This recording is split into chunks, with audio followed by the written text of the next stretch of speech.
আসসালামু আলাইকুম বন্ধুরা, শুভ সকাল। এই যে আমি দেখিয়েছিলাম পায়া রান্না করছি, তো পায়া রান্না হয়ে গিয়েছে।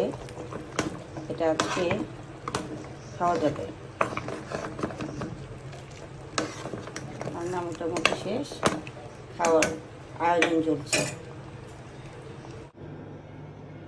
এই যে আমার গোলমরিচও আমি অ্যাড করবো সাথে।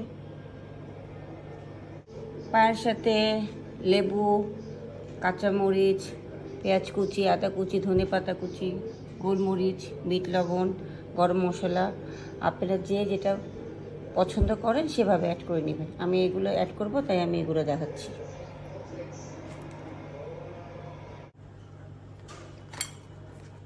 আমি এখানে নান রুটি দিয়ে দিয়েছি, যার যার